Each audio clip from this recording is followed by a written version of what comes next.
Madre mía, el salseo que ha salido de Kerem Bürsin y Hande Erçel es tremendo.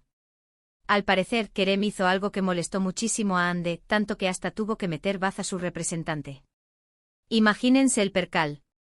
Todo esto viene a raíz de unos supuestos malentendidos y, ojo, comentarios poco acertados de Kerem sobre la relación que tuvo con Hande.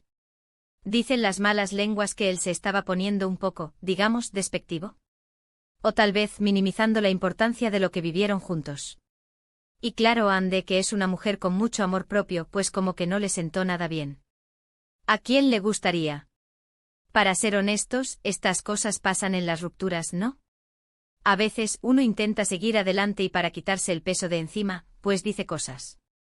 Pero cuando hablamos de una pareja que enamoró a medio mundo como ellos, pues las palabras pesan el doble. Y si Kerem se pasó de la raya con sus comentarios, pues normal que Hande se cabreara. Y aquí es donde entra en juego la figura del representante.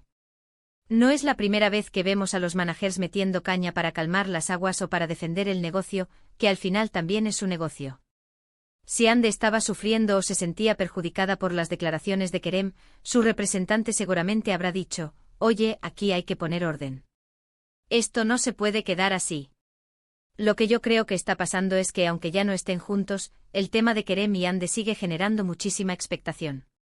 Y si uno de ellos empieza a tirar piedras contra su propio tejado, pues al final, el que sale perjudicado es el mito de la pareja que tanto nos gustó. Quizás el representante de Hande pensó, esto nos está afectando a su imagen, tenemos que pararlo. Muchos dicen que Kerem a veces habla sin pensar, que es impulsivo. Y puede que sea cierto. Pero también hay que recordar que las relaciones son cosa de dos, y si algo salió mal, ambos tienen su parte de culpa. Lo que sí está claro es que este incidente, sea lo que sea que Kerem dijo exactamente, ha puesto en alerta a todo el equipo de Hande. Imagínense la escena, Hande comentando con su gente lo que Kerem dijo y alguien diciendo, esto no lo podemos permitir.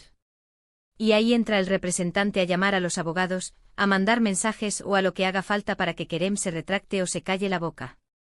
¡Qué movimiento! A mí me da la impresión de que Kerem, quizás en un intento de pasar página de verdad, o tal vez por despecho, se olvidó de que sus palabras tienen eco. Y no solo eco en Turquía, sino en todos los países donde su serie fue un bombazo. Hande, por su parte, parece que quiere mantener la calma y seguir con su carrera, pero tampoco va a dejar que la pisen. Lo que me resulta más interesante de todo esto es cómo, incluso después de separarse, la sombra de su relación sigue siendo tan poderosa. Cualquier cosa que digan o hagan resuena un montón. Y cuando hay roces así, pues, nos dan material para hablar un montón. ¿Vosotros qué pensáis? ¿Creéis que Kerem Bürsin realmente la molestó mucho o es simplemente un malentendido exagerado por la prensa?